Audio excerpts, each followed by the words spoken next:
एक पीसी अभी होगी और एक पीसी मैं करूंगा 5 बजे।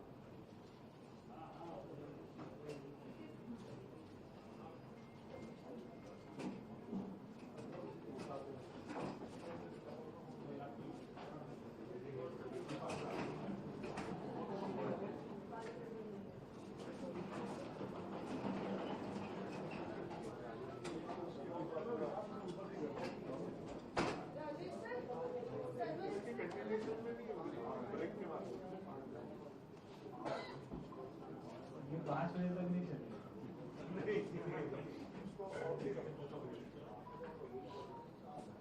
दोनों सब्जेक्ट अलग।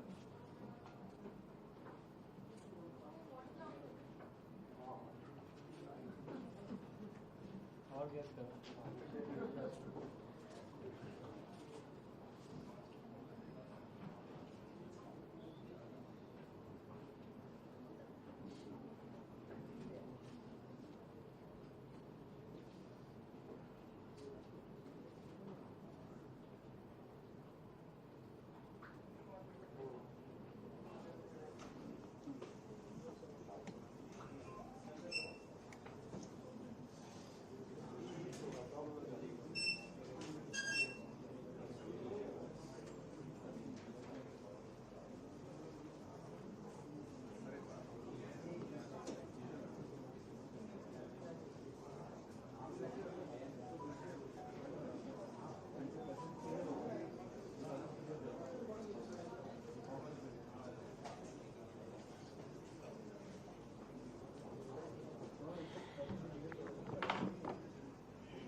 नमस्कार।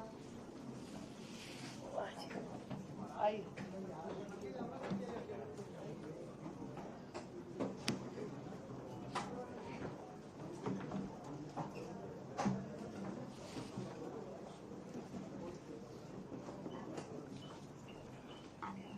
नमस्कार सभी पत्रकार बंधुओं को और बहनों को। बड़ा ही खुशी का अवसर है कि दिल्ली की जनता को एक महत्वपूर्ण और ऐतिहासिक, जो उनकी वर्षों की डिमांड थी, वो पूरी हो पाई। अगर मैं सही मायने में कहूँ तो लगभग पिछले 4 दशक से 40 साल से दिल्ली के सभी hotel, restaurant, guest house, auditorium, swimming pool और सभी मनोरंजन स्थल पे चलाने के लिए लगभग 2-3 जगह से उनको लाइसेंस लेने पड़ते थे। और इसमें एक स्थानीय निकाय से, पुलिस से, फिर फायर से, इस तरह के अलग अलग बॉडी से उनको अपनी एनओसी, लाइसेंस इत्यादि लेने पड़ते थे। और ये डबलिंग जो थी बिना कारण के ही पूरे सिस्टम को डिले करती थी। दोहराव था हर जगह। पहले आप लोकल बॉडी से लो, फिर पुलिस से लो, फिर एक डिले करेगा, फिर दूसरा डिले करेगा, फिर उस पर छोड़ेगा, पहले इसका लेके आओ तो इसका होगा, और इसका लेके आओ तो इसका होगा। और इस सारे चक्कर में दिल्ली की लगभग 25,000 एस्टेब्लिशमेंट्स, और जिसमें कि लगभग 15 से 20 लाख लोग जो काम करते हैं, वो बिना किसी कारण के हैरेस हो रहे थे। और मैं समझती हूँ कि इस निर्णय से, जबकि ये पूरा काम जो है अब दिल्ली पुलिस से पूरी तरीके से हटा लिया गया है, इससे लोगों को बहुत बड़ी राहत मिलेगी। व्यापारी वर्ग, उद्यमी और आम जनता, जिसकी वर्षों पुरानी ये मांग थी, उन सभी को लाभ मिलेगा। पूरी की पूरी प्रक्रिया अब सुदन हो पाएगी और आराम से, आसानी से व्यक्ति को पता है कि मेरा ये विभाग है, मुझे यहाँ से परमिशन लेके आनी है। और इस पूरे काम को करने के लिए पिछले 4 महीने में अनेकों डेलीगेशन हमसे आकर के मिले और लगातार इस विषय को हम केंद्र के अपने लीडर्स के सामने उठा रहे थे। और मुझे आज खुशी है कि माननीय प्रधानमंत्री नरेंद्र मोदी जी, हमारे माननीय एचएम साहब अमित शाह जी और माननीय उपराज्यपाल जी, आप सबके द्वारा दिल्ली सरकार के अनुरोध पे जो ये निर्णय लिया गया कि 7 तरह के व्यापारिक प्रतिष्ठानों से पुलिस लाइसेंस की आवश्यकता को पूरी तरीके से समाप्त कर देना, swimming pool, eating houses, hotel, motel, guest house, discotheque, video game parlour, amusement park, auditorium, अब इनमें केवल एमसीडी, एनडीएमसी और दिल्ली कंट्रोलमेंट बोर्ड की ही अनुमति उसमें लगेगी। और एक ऐतिहासिक जनहितैषी आदेश मुझे लगता है कि ये दिल्ली के लिए है, जो कि आज से पहले कभी भी दिल्ली वालों की ये डिमांड पूरी नहीं हो पाई थी। अब अलग अलग विभागों से लाइसेंस ना लेकर के केवल कंसर्न्ड महकमे से ही आपको लाइसेंस लेना है। एक तो आसान प्रक्रिया हो गई, ऊपर से समय की बचत और खर्च की भी बचत। ईज ऑफ डूइंग बिजनेस को मुझे लगता है कि इससे बहुत ही बड़ा बल मिलने वाला है। लोग प्रेरित होंगे अब इस और काम करने के लिए। और दूसरी दिशा में पुलिस की भी जो एक्चुअल जिम्मेवारी है, अब उसको निभाने के लिए भी उनको ज़्यादा वक्त मिल पाएगा। अब पुलिस अपना पूरा ध्यान जन सुरक्षा पे, कानून व्यवस्था पे केंद्रित कर पाएगी। अपराध नियंत्रण, महिला सुरक्षा जैसे अहम विषयों पे आपका पूरा कंसंट्रेशन रहेगा। और पूरी प्रक्रिया जो ये लाइसेंसिंग की है, इसमें भी पारदर्शिता और जवाबदेही की वृद्धि होगी। विशेष रूप से सिंगल विंडो सिस्टम से सारी प्रक्रिया अब हो पाएगी। तो ये व्यापारियों की बहुत पुरानी एक डिमांड, जिसको 27 साल बाद की इस सरकार ने अपने छोटे से अल्पकालिक कार्यकाल में पूरा किया। और सच में डबल इंजन की सरकार का ये बेनिफिट केंद्र के हमारी सरकार में आदरणीय मोदी जी और अमित शाह जी, जिनके कारण से जो हमारा सिद्धांत है मिनिमम गवर्नमेंट और मैक्सिमम गवर्नेंस, इस मंत्र को खाली हम कहते नहीं हैं, करके दिखाते हैं। और वो हमने इस छोटे से समय में दिल्ली की इतनी बड़ी डिमांड लोगों की, वो हमने करके दिखाया। और केंद्र सरकार का ये सहयोग है कि दिल्ली को एक समर्पित, पारदर्शी और नागरिक केंद्रित शासन व्यवस्था दी जाए।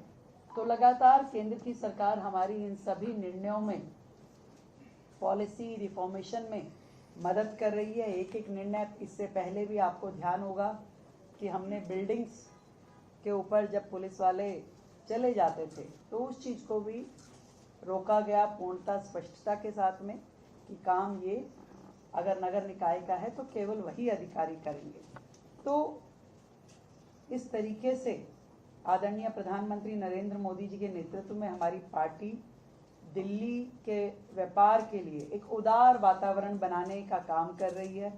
अब हमारी सरकार व्यापार में आसानी के लिए और अधिक सुधारों के लिए समर्पित है। और आगे आने वाले समय में भी और भी जो समस्याएं हमें दिखाई दी, समझ में आ रही है, उनके समाधान के लिए भी हम कार्य करने वाले हैं। लाइसेंसिंग व्यवस्था को सुगम बनाना, जनता व व्यापारियों का सहयोग करना, यही हमारी डबल इंजन की सरकार की प्राथमिकता है। और लाइसेंसिंग प्रक्रिया में व्यापक सुधार हमारी इस सरकार की दूरदर्शी सोच, सकारात्मक प्रशासनिक दृष्टिकोण का एक प्रत्यक्ष प्रमाण ये दिल्ली के समक्ष है। और मोदी जी की देश हित की ये जो सरकार है, ईज ऑफ डूइंग बिजनेस जो हम बार बार कहते हैं, उसको करने की दिशा में दिल्ली लगातार अब प्रभावी तरीकों को लागू कर रही है। और ये केवल प्रशासनिक सुधार में एक बड़ा कदम ही नहीं है, बल्कि केंद्र सरकार की नीति और सोच का भी सीधा सीधा ये प्रतिफल दिखाता है। इस निर्णय से न केवल प्रशासनिक ढांचे में समन्वय बढ़ेगा, बल्कि पुलिस को कानून व्यवस्था, अपराध नियंत्रण जैसे सभी कार्य करने में भी अब बेहतर समय मिल पाएगा।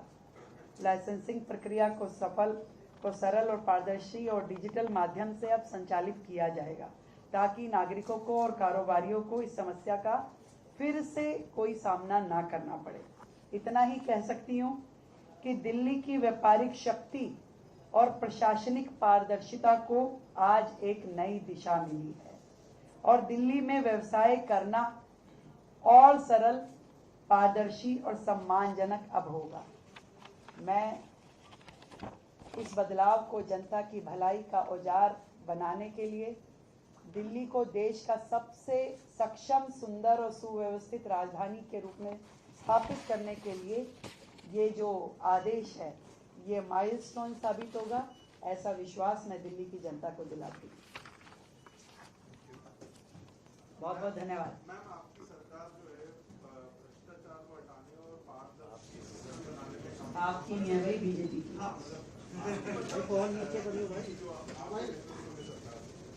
आपकी अलग अलग नीति। तो मैम, ये जो सिस्टम आपने बनाया है, ये कहीं ना कहीं उस दिशा में है कि भ्रष्टाचार तक हो और सिस्टम ट्रांसपेरेंट बने। तो अब जो एनसीबी या अन्य एजेंसियों में सिस्टम रहेगा, तो उसमें पारदर्शिता को सुनिश्चित करने की क्या क्या जरूरत है? बिल्कुल, ये अगला कदम यही है कि पूरे सिस्टम में, मैंने कहा भी अपने वक्तव्य में कि पारदर्शिता लाना, सिंगल विंडो सिस्टम लेके आना, ईज ऑफ डूइंग बिजनेस करना, यही हमारे लक्ष्य हैं कि अनावश्यक एजेंसियों को हटाया जाए, कम से कम दिक्कतों के साथ बहुत ही ट्रांसपेरेंट तरीके से व्यापारी अपना ऑनलाइन रजिस्ट्रेशन करते हुए चीज़ों को आगे बढ़ाए। ये हमारी प्राथमिकता रहेगी और इसके लिए हम काम करेंगे। स्विमिंग पूल है, इसमें सुरक्षा के हिसाब से कई बार देखना पड़ता है पुलिस को कि वो सुरक्षा मानक तय कर रहे हैं, तो वहाँ कहीं ना कहीं समझौता होने की संभावना हो सकती है। कोई देखिए ऐसा नहीं है, जिस एजेंसी का काम है वो करे ना पूर्णतः। उल्टा डबल एजेंसी होती है तो जिम्मेवारी इसकी है कि उसकी है, कौन तय करेगा? जिसकी जो लाइसेंस दे रहा है उसकी जिम्मेवारी है और वो पूरी तरीके से उसको सुरक्षा के जो पैमाने हैं उसको जांचे, उस पर काम करे। Now permission will be needed only from the municipal bodies or will it be needed from Delhi government departments also? Delhi government का जो एजेंसी का अगर कोई रिक्वायरमेंट होगा तो वो देगी, जैसे फायर तो फायर ही देगा। अदरवाइज तो जिस एजेंसी का काम है, जो मैंने पहले बताया कि एमसीडी का है या दिल्ली कंट्रोलमेंट का है, तो वो लोग करेंगे। Thank you so much. आबकारी नीति को लेकर आपने कमिटमेंट अरे आज जो काम कर रहे हैं उसको तो देख लो, 40 साल बाद हुआ है, वो भी बताऊंगी, चिंता मत करो। उसमें भी ट्रांसपेरेंसी लाएंगे, चिंता मत कीजिए।